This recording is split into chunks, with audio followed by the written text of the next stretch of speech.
پھر یہاں پہ وہی والا لفظ وہ ہم پہ متوفی کا آیا تھا، اور وہاں یہاں پہ فیوفیہم، تو وہ پورے دے دے گا ان کو اجورہم، ان کے اجر، واللہ لا یحب الظالمین، اور اللہ ظالموں سے محبت نہیں کرتا۔ یعنی اب یہ ہے کہ پہلے تو وہ آئی تھی بات کہ ان کو جنہوں نے کفر کیا ان کے لیے کیا وعید ہے، عذاب شدید کی دنیا میں بھی اور آخرت میں بھی۔ اس کے اپوزٹ گروہ کون سا ہے؟ وہ لوگ جو ایمان لائے اور انہوں نے نیک عمل کیے۔ آپ نے دیکھا ہوگا کہ ایمان کے ساتھ عمل بھی ساتھ میں آتا ہے، یعنی عمل کتنا ضروری ہے، اور اگر خالص ایمان آ جائے، یقین ہو جائے دل کے اندر، تو پھر عمل میں چیزیں ڈھلتی ہی ڈھلتی ہیں، ایسا نہیں ہو سکتا۔ اور اگر عمل میں نہیں ڈھل رہی چیزیں، اس کا مطلب ہے کہ پھر ایمان کے لیول کو چیک کرنے کی ضرورت ہے، یا اپنے ایمان کو ری وزٹ کرنے کی ضرورت ہے۔ تو اللہ تعالیٰ نے کہا کہ ان کو پورے ان کے جو اجر ہیں یا بدلے ہیں وہ دے دیے جائیں گے، اور کسی قسم اور اللہ ظالموں سے محبت نہیں کرتا۔ اس کا مطلب یہ ہے کہ ایک تو ظالموں سے مراد یہاں پہ انکار کرنے والے، یا پھر آپ یوں سمجھیے یہود بھی ہو سکتے ہیں۔ لیکن ایک اور چیز ہمیں ایک سبق یہاں سے یہ ملتا ہے کہ اگر ہم دنیا میں ہر جگہ ظلم دیکھ رہے ہیں کہ وہ ظلم بڑھتا چلا جا رہا ہے، اس کا ہاتھ نہیں رک رہا، وہ ایک شعر بھی ہے نا، ظلم بچے جن رہا ہے کوچہ و بازار میں، عدل کو بھی صاحب انصاف ہونا، صاحب اولاد ہونا چاہیے۔ تو ہمیں نظر آتا ہے کہ کہیں پہ ہمیں جسٹس نظر نہیں آتا، بلکہ ظلم بڑھتا ہوا نظر آتا ہے۔ ایسے لگتا ہے جیسے ظالموں کو کھلی چھٹی دے دی گئی ہے۔ تو اللہ تعالیٰ یہاں پہ کہہ رہے ہیں کہ یہ مت سمجھ لینا کہ اللہ تعالیٰ ان سے محبت کرتا ہے اسی لیے ان کو کھلی چھٹی دے دی گئی ہے، نہیں، ایسی بات نہیں ہے۔ یہ دنیا تو امتحان کی جگہ ہے ہر ایک کے لیے، کیونکہ ابھی بتاتے ہیں نا کہ اعمال پہ فیصلہ ہونے والا ہے، تو فیصلہ ہر کسی کا اس کے اعمال کے مطابق ہوگا۔ اسی لیے کیونکہ دیکھیں اللہ تعالیٰ نے دونوں راستے ہمیں دکھا دیے ہیں، اس کے بعد اپنی مرضی ہے، اس کے اوپر ظاہر ہے کسی کو کوئی زبردستی تو رکھی نہیں ہے اللہ تعالیٰ نے۔ آگے دیکھتے ہیں، ذَلِكَ نَتْلُوهُ عَلَيْكَ مِنَ الْآيَاتِ وَذِكْرِ الْحَكِيمِ، یہ ہم تلاوت کرتے ہیں اسے آپ پر آیات میں سے اور ذکر بہت حکمت والے سے۔ اب بات کس سے ہو رہی ہے؟ پہلے حضرت عیسیٰ علیہ السلام سے بات ہوئی، اللہ تعالیٰ نے ڈائریکٹ بھی بات کی، ان کے بارے میں بھی بات ہوئی، لیکن یہاں پہ اب نبی صلی اللہ علیہ حضرت محمد صلی اللہ علیہ وسلم سے بات ہو رہی ہے۔ آپ کو اب بیک ڈراپ میں آپ نے وہی والی چیز رکھنی ہے کہ نجران کا وفد مدینہ آ کے مسجد نبوی میں ٹھہرا ہوا ہے، ٹھیک ہے، اور 9 ہجری میں یہ لوگ آئے تھے، 3 ان کے لیڈرز تھے، 60 ان کے ساتھ باقی کے لوگ آئے تھے، اور یہ سیکھنے سکھانے کے نیت کے ساتھ آئے تھے۔ اب ظاہر ہے کہ یہ ساری جتنی بھی یہ تقریر پیچھے چلی ہے، جو پورا خطبہ ہم نے پڑھا، اللہ تعالیٰ نے حضرت عیسیٰ علیہ السلام کی حقیقت کھولی ہے کہ تم، یعنی ایک طرح سے ان کو دعوت دی گئی ہے نصارہ کو، کہ حقیقت ان کو بتائی گئی ہے کہ اصل میں حقیقت یہ ہے، تم کسی اور مغالطے کا شکار ہو۔ تو اللہ تعالیٰ یہاں پہ کہہ رہے ہیں کہ یعنی آپ صلی اللہ علیہ وسلم کو نصارہ کے رویے کے مقابلے میں تسلی دی جا رہی ہے، اور کچھ ضروری ہدایات بھی ہیں جو اللہ تعالیٰ دے رہے ہیں کہ جو کہانی تمہیں سنائی جا رہی ہے وہ حضرت عیسیٰ کی، وہ بالکل حقیقت ہے، یہ کوئی من گھڑت بات نہیں ہے، جیسا کہ عیسائیوں نے اس کو من گھڑت بنا لیا اور بہت ساری چیزیں مزید شامل کر لی ہیں۔ یہ اللہ کی آیات ہیں اور حکمت سے بھرپور یاد دہانی ہے سب کے لیے، تاکہ کسی کے پاس کوئی عذر باقی نہ رہے۔ ٹھیک، اب آپ دیکھیں کہ مضمون ایک چل رہا تھا، اس کو ایک طرح سے سٹاپ لگا کے اللہ تعالیٰ نے ایک اور بات کی ہے۔ اس کو کہتے ہیں، قرآن کا یہ ایک انداز ہے جو ہمیں بعد میں بھی مختلف جگہوں پہ نظر آئے گا، التفات کہتے ہیں اس کو۔ التفات میں یہ ہوتا ہے کہ موضوع کو بدلنا ہوتا ہے کسی خاص مقصد کے لیے، ٹھیک ہے، تو یہاں پہ یہ التفات استعمال ہوا ہے، جیسے کہ غائب سے مخاطب کی طرف سورہ فاتحہ میں ہم نے دیکھا نا کہ الحمدللہ رب العالمین الرحمن الرحیم مالک یوم الدین، چوتھی آیت میں جا کے کہتے ہیں ایاک نعبد و ایاک نستعین، یعنی پہلے غائب کے انداز میں بات ہو رہی تھی، پھر ہم نے اللہ کو مخاطب کیا کہ ہم تیری ہی عبادت کرتے ہیں اور صرف تجھی سے مدد مانگتے ہیں۔ تو یہ بھی ایک قسم کا التفات ہی ہوتا ہے۔ اس کی مختلف طرح کی قسمیں ہیں، ظاہرہ وہ تھوڑی سی زیادہ کمپلیکیٹڈ ہو جائیں گی۔ آگے چلتے ہیں۔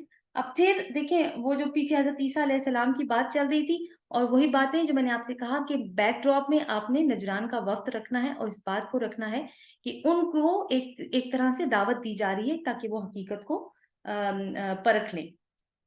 اِنَّ مَثَلَ عِیسیٰ عِندَ اللہِ کَمَثَلِ آدم، بے شک مثال عیسیٰ علیہ السلام کی اللہ کے نزدیک آدم علیہ السلام کی مثال جیسی ہے۔ خلقہ من تراب، اس نے اس کو پیدا کیا مٹی سے، ثم قال له کن فیکون، پھر فرمایا اسے ہو جا تو وہ ہو گیا۔ تو کن فیکون یہ اللہ تعالیٰ کا کلمہ ہے، اور حضرت عیسیٰ علیہ السلام کو کلمۃ اللہ کہا جاتا ہے نا، کیوں؟ کیونکہ ایک بچے کی پیدائش میں ماں کا بھی کردار ہوتا ہے، باپ کا بھی کردار ہوتا ہے۔ جو باپ کا کردار ہے وہ کس نے ادا کیا ہے؟ وہ اللہ تعالیٰ کے کلمہ کن نے ادا کیا ہے۔ تو یہاں پہ آپ دیکھیے کہ ایک طرح سے نا پھر سے نصارہ سے مخاطب ہو کے بات کی جا رہی ہے کہ اگر تم یعنی نصارہ یا کرسچن یہ سمجھتے ہو کہ معجزانہ پیدائش ہونے کی وجہ سے کوئی شخص رب بن سکتا ہے یا اس کا الوہیت میں حصہ ہو سکتا ہے، تو پھر تو آدم اس کے زیادہ حقدار ہیں کہ ان کو ربوبیت میں حصہ ملے، کیونکہ عیسیٰ علیہ السلام کے تو والد نہیں ہے نا، حضرت آدم علیہ السلام کے تو دونوں ماں باپ نہیں ہیں، تو اللہ تعالیٰ نے ان دونوں کو مٹی سے بنایا، عیسیٰ کو بھی تخلیق کیا اسی طرح مٹی سے۔ تو آدم میں آپ دیکھیں کہ زندگی اللہ تعالیٰ کے کلمہ کن نے ڈالی، اور عیسیٰ کی پیدائش میں باپ کا کردار کلمہ کن نے ادا کیا۔ تو یہ بات بتا کر اصل میں نصارہ کی آنکھیں کھولی جا رہی ہیں کہ سوچو، اس بارے میں غور کرو کہ تم کیسی سوچ رکھ رہے ہو۔ یا تو یہ نا، اب دیکھیں اس میں صاف نظر آتا ہے نا، پھر کرائٹیریا تو ایک نہیں نہ رکھا ہوا، پھر ظاہر ہے کہ اگر یہ کرائٹیریا ہے کہ معجزانہ پیدائش ہے تو وہ پھر زیادہ حقدار ہے حضرت آدم علیہ السلام، کیونکہ ان کی ہاں تو معجزہ زیادہ شدید تر نظر آ رہا ہے۔ تو اب یعنی اس طرح سے اور یہ مثال اللہ تعالیٰ نے دے کے ایک قسم سے آپ کہیں کہ حجت تمام کر دی ہے ان کے اوپر۔ اگلی آیت دیکھتے ہیں، الحق من ربی کا، حق آپ کے رب کی طرف سے، فلا تکم من الممترین، تو آپ شک کرنے والوں میں سے نہ ہو۔ ابھی بھی رسول اللہ صلی اللہ علیہ وسلم سے اب بات کی جا رہی ہے کہ یہ جو حق ہے، یعنی یہ جتنی بھی آپ کو حقیقت بتائی جا رہی ہے، جو آیات دی جا رہی ہیں، یہ ساری آپ کے رب کی طرف سے حق ہیں، تو آپ شک کرنے والوں میں سے نہ ہو۔ تو اس کا یہ مطلب نہیں ہے کہ ہمارے نبی صلی اللہ علیہ وسلم کو خدا نہ خواستہ کسی قسم کا کوئی شک تھا، بس اتنی بات ہے کہ رسول اللہ صلی اللہ علیہ وسلم کو، کیونکہ وہی تو رسول اللہ صلی اللہ علیہ وسلم کے قلب مبارک پر نازل ہو رہی ہے اور ان کی زبان مبارک سے ادا ہوگی تو لوگ سنیں گے، تو سنایا اصل میں لوگوں کو جا رہا ہے۔ اور یہاں پہ یہ ہے کہ نصارہ کو بھی سنایا جا رہا ہے، کیونکہ ظاہر ہے کہ وہی نازل ہو رہی ہے تو نصارہ بھی اس کو ابھی سن رہے ہیں، کیونکہ ابھی تک وہ مدینہ میں موجود ہیں۔ تو یہاں پہ اللہ تعالیٰ نے یہی فرمایا ہے۔ اب ممترین کو دیکھ لیتے ہیں کہ ممترین جو ہے نا وہ ایک کس کس قسم کا شک ہے۔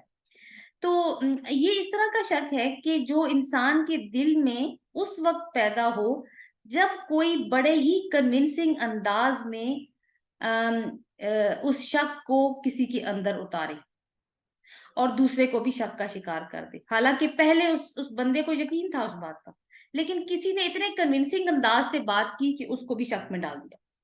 چونکہ نجران کے جو عیسائی تھے وہ اس طرح کی باتیں کرتے تھے، جیسے فار ایگزامپل میں ایک مثال دیتی ہوں کہ کیا آپ کو معلوم نہیں کہ اللہ جو چاہے کر سکتا ہے؟ اب ہم سے بھی کوئی یہ سوال کرے تو ہم کیا کہیں گے؟ ہاں بالکل، بے شک ایسی ہی بات ہے۔ تو آگے سے پوچھیں گے، سوال ایک اور ہوگا، تو کیا وہ اولاد پیدا نہیں کر سکتا؟ تو شک میں ڈال دیا نا، دیکھیے بات ایسی کی نا، کنونسنگ انداز سے بات شروع کی۔ تو آپ دیکھیں کہ ایک کنونسنگ آرگیومنٹ لے کر آتے ہیں تاکہ اس بندے کے دل میں بھی شک ڈال دیں جس کا دل پہلے یقین کی طرف مائل تھا۔ لیکن حق کیا ہے؟ اللہ تعالیٰ نے کہا کہ حق آپ کے رب کی طرف سے، وہ کیا ہے؟ قل هو اللہ احد اللہ الصمد لم یلد ولم یولد ولم یکن لہ کفوا احد۔ اچھا جی، اس میں ایک چیز یہ ہے کہ یہاں تک جتنی بھی بات ہو چکی ہے اس کو تھوڑا سا سم اپ کرنے کی کوشش کریں تو جو نکات یا جو پوائنٹس رکھے گئے ہیں نجران کے عیسائیوں کے سامنے، وہ یہ ہے کہ جو جو جو عقیدہ تم نے گھڑ لیا ہے نا کہ مسیح یا حضرت عیسیٰ علیہ السلام جو ہے وہ ان کا ربوبیت میں کوئی حصہ تھا، اور جو وجوہات ہیں تمہارے دل میں اس عقیدے کو جو تم نے پالا ہے اس کو صحیح ماننے کے لیے، وہ وجوہات ہی ٹھیک نہیں ہیں، کیونکہ وہ ایک انسان تھا جس کو اللہ تعالیٰ نے جس طرح چاہا تخلیق کیا، جیسے چاہے اس کو معجزے عطا کیے، اور معجزے کیوں عطا کیے؟ یہ معجزے کرنا کوئی ربوبیت کی نشانی نہیں بن جاتی، بلکہ نبیوں کو اللہ تعالیٰ معجزے عطا کرتے رہے ہیں، پہلے بھی کرتے رہے ہیں، اور یہ اس وجہ سے اللہ تعالیٰ کرتے ہیں تاکہ ایک نبوت کی علامت بن کے سامنے آئے چیز۔ اور پھر اللہ تعالیٰ نے حضرت عیسیٰ علیہ السلام کو صلیب پہ بھی چڑھنے نہیں دیا بلکہ اپنے پاس بلا لیا۔ تو مالک کو اختیار ہے، کیونکہ جو نبی ہوتا ہے، جو پیغمبر ہوتا ہے، وہ اللہ کا بندہ بن کے، یا اس کا آپ کہہ سکتے ہیں کہ اہلکار بن کے آتا ہے، جس نے اس کے مشن کو آگے بڑھانا ہے، جو اللہ تعالیٰ نے کام دیا ہے اس کو آگے کرنا ہے، اس نے اس کام کو ایگزیکیوٹ کرنا ہے۔ تو مالک کو اختیار ہے وہ اپنے بندے کو جس طرح سے چاہے یوز کرے۔ تو ان چیزوں سے یہ نتیجہ نہیں نکالا جا سکتا کہ وہ خود مالک ہے، یا یہ کہ وہ مالک کا بیٹا ہے، یا یہ کہ ملکیت میں اس کا کوئی حصے دار ہے۔ تو ان چیزوں میں سے کوئی بھی یہ چیز ثابت نہیں کرتی جو تم نے عقیدہ پال رکھا ہے۔ دوسری اہم بات جو سمجھائی گئی ہے وہ یہ ہے کہ عیسیٰ علیہ السلام جس چیز کی طرف دعوت دینے آئے تھے وہ وہی چیز تھی جس کی طرف محمد صلی اللہ علیہ وسلم دعوت دے رہے ہیں۔ اور کیا کہا تھا حضرت عیسیٰ علیہ السلام نے، ہم نے پیچھے پڑھا بھی کہ میرا رب اور تمہارا رب اللہ ہی ہے، بس اسی کی عبادت کرو اور یہی سیدھا راستہ ہے۔ یہ نہیں کہا کہ میری عبادت کرو، بلکہ اپنے آپ کو بندہ ثابت کیا اللہ تعالیٰ کا۔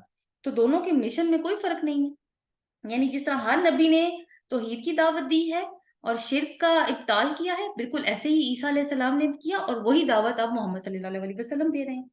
تیسرا جو بیسک نقطہ اس خطبے کا ہے وہ یہ ہے کہ حضرت عیسیٰ علیہ السلام کے بعد اب ان کا کیونکہ حواریوں نے پھر آگے سے وہ ان کا مشن وہ کرنا شروع کیا تھا، پھیلانا شروع کیا تھا، تو ان کا بھی دین یہی والا دین تھا۔ کون سا؟ اسلام، جو قرآن پیش کر رہا ہے۔ اس کے بعد جو عیسائیت کی حالت ہوئی وہ تو اب بالکل ہی الگ ہو گئی ہے، لیکن ایون حواریوں کا بھی دین یہی تھا، کیونکہ انہوں نے بھی اللہ تعالیٰ سے کہا تھا کہ ہم مسلم ہو گئے، بس ہمیں لکھ لے، ہمیں ان لوگ فرما برداروں میں لکھ لے۔ اور یہ ہم نے لاسٹ ٹائم یہ والی چیزیں یہ والی آیات پڑھی بھی تھی۔ تو یہاں تک یہ ہے کہ ایک چھوٹا سا خلاصہ جو ہے وہ آپ کے سامنے رکھ دیا ہے۔ آگے آیت نمبر 61 دیکھ لیتے ہیں، جسٹ اے سیکنڈ۔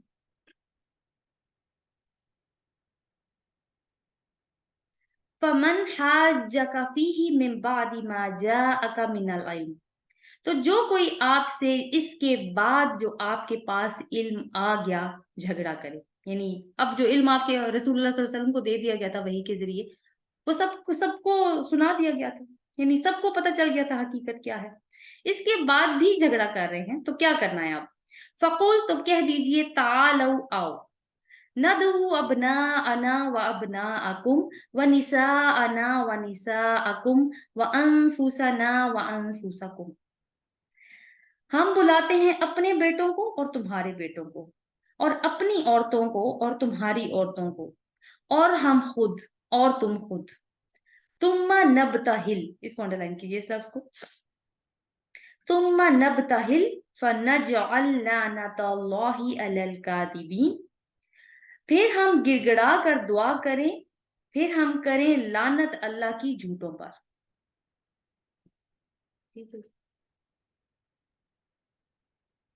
اب یہاں پہ جو ایک اہم لفظ ہے وہ کیا ہے؟ نبتہل۔ نبتہل کو پہلے ہم تھوڑا سا دیکھ لیتے ہیں۔ یہ اب حل سے ہے، اس کا مطلب ہوتا ہے کہ تم جس حال میں ہو نا اسی میں رہو۔ اتنے مباحثے کے بعد، اتنی نشانیاں دکھانے کے، آیات کے اترنے کے بعد بھی اگر تم نہیں مانتے تو ٹھیک ہے، جمے رہو، ٹھیک ہے۔ تو اب یہاں پہ کیا ہے کہ نبتہل، کوئی ایسا معاملہ جس میں اگر بات نہ بنے، یعنی حجت بھی تمام ہو جائے، اتنے آرگیومنٹس دیے جائیں کہ حجت تمام کر دی جائے، پھر بھی اگلی پارٹی نہ مانے، تو اب کیا کیا جاتا ہے؟ اب اللہ کو شامل کیا جاتا ہے اس کے اندر، کہ وہی تمہیں بتائے گا کہ کیا ہو، کہ حقیقت کیا ہے۔ یعنی دعوت دی جا رہی ہے نا نجران کے وفد کو، اور ہر طرح سے ان کو کنونس کرنے کی کوشش کی جا رہی ہے، اور آخر میں اللہ تعالیٰ نے یہ بھی کہہ دیا کہ ان کی جو مثال ہے وہ آدم جیسی، یعنی ایک طرح سے حجت تمام کر دی ہے ان کے اوپر، اور بات سمجھ میں آتی ہے، ٹھیک ہے، عام انسان بھی سنے تو بات سمجھ میں آتی ہے۔ اس طرح کے دلائل اللہ تعالیٰ نے دی ہیں، ابھی بھی تم نہیں مانے، وہ نہیں مانے، پھر بھی نہیں مانے اس دعوت۔ تو کیا ہوا؟ اب آخری مرحلہ پھر کیا ہوتا ہے؟ وہ ہوتا ہے مباہلہ کرنا، جس کو نبتہل جو ہے نا وہ مباہلہ کی طرف بھی جاتی ہے یہ چیز، یعنی اس کو کہتے ہیں مباہلہ کی دعوت دی گئی اس کو۔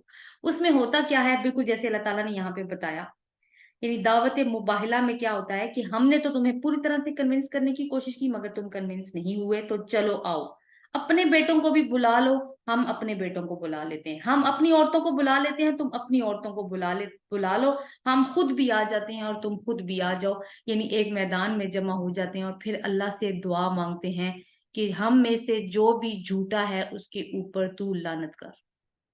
یعنی لعنت کا مطلب کیا ہے؟ کہ اللہ کی رحمت سے ہمیشہ کے لیے دوری، جھوٹے پر اللہ کی لعنت۔ آپ خود دیکھیے کہ اپنے بچے، عورتیں، بوڑھے، سب کچھ، یعنی سارے اپنی فیملی کو یہ ایک طرح سے میدان میں ڈال دیا نا، یعنی اللہ تعالیٰ، اور اللہ کی لعنت اللہ کے عذاب کی شکل میں بھی آ سکتی ہے۔ یعنی اپنے عقیدے کی وجہ سے ہم ہم اتنے اسٹرانگ ہیں اپنے عقیدے میں کہ ہم تو اپنی زندگی بھی خطرے میں ڈالنے کو تیار ہیں، تو چلو تم بھی آ جاؤ پھر۔ اب یہ جب دعوت دی گئی تو انہوں نے کہا اب ایک دن دعوت دی جا رہی ہے نا، ٹھیک ہے، انہوں نے کہا ٹھیک ہے ہم کل آئیں گے، لیکن ہوا کیا، راتوں رات بھاگ گئے، یعنی گڈ بائی بھی نہیں بولا اور چلے گئے۔ اس کا کیا مطلب بنتا ہے کہ مان گئے تھے کہ حقیقت کیا ہے، جان گئے تھے، لیکن ان کو پتا تھا کہ مباہلے کی دعوت کریں گے تو نقصان ہمارا ہے۔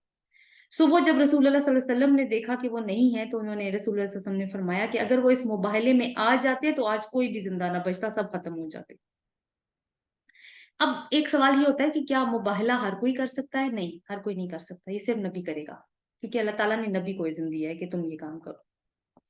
اگلی آیت دیکھتے ہیں، ان ھذا لہو القصص الحق، بے شک یہ البتہ وہ قصے ہیں جو سچے ہیں، یعنی ایک اللہ تعالیٰ نے وہ سٹوریز بنا کے بتائی ہیں نا ساری، جو پاسٹ کی سٹوریز ہیں جن کا ہمیں نہیں پتا تھا، لیکن آپ کو پتہ ہے کرسچنس کو پتا تھا اس چیز کا، کیونکہ ان کی کتابوں میں موجود تھی، لیکن مسلمانوں نے تو اب بائبل نہیں پڑھی ہوئی تھی، مسلمانوں کو تو نہیں پتا تھا اس بات کا۔ وما من الہ الا اللہ، اور نہیں کوئی الہ سوائے اللہ کے، وان اللہ لہو العزیز الحکیم، اور بے شک اللہ البتہ وہ بہت زبردست ہے اور خوب حکمت والا ہے۔ یعنی عیسیٰ علیہ السلام کے بارے میں جو کچھ بتایا گیا ہے وہ سچا ہے، وہ حق ہے، اور کوئی الہ نہیں سوائے اللہ کے۔ یہ یہاں پہ لفظ آیا ہے وما، ماں کا مطلب نہیں لکھا ہوا ہے نا، حالانکہ لا کا لفظ آتا ہے نہیں کے لیے، تو جب لا کی جگہ ماں کا لفظ آئے تو ایک غلط فہمی دور کی جا رہی ہوتی ہے، ٹھیک ہے، ورنہ نفی کے لیے لا کا استعمال ہوتا ہے۔ مراد یہ ہے کہ تم غلط ہو کہ عیسیٰ الہ ہے، بلکہ الہ کون ہے؟ صرف اور صرف اللہ سبحانہ و تعالیٰ۔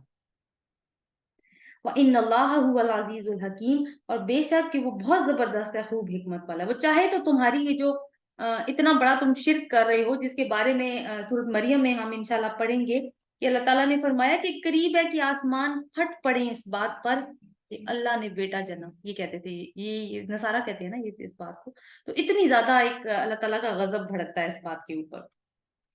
تو یہ ہے کہ اللہ تعالیٰ زبردست اتھارٹی رکھتا ہے، اور دیکھیں دنیا میں ہم بہت ساری فگرز ایسی دیکھتے ہیں لوگوں میں جو اتھارٹی رکھتے ہیں لیکن ان کی عزت نہیں ہوتی، تو عزت بھی شامل ہے اس کے اندر۔ اس عزیز میں کیسی اتھارٹی ہے؟ یعنی اتھارٹی ود رسپیکٹ، اور پھر یہ ہے کہ کوئی چیلنج نہیں کر سکتا اس کو، لیکن اللہ تعالیٰ کی اتھارٹی اس کی حکمت کے تابع ہے، یعنی اس نے اپنی اتھارٹی کے اوپر اپنی حکمت کا چیک رکھا ہوا ہے، تو وہ ایک دم سے بندوں کو نہیں پکڑتا بلکہ ان کو مہلت دیتا ہے۔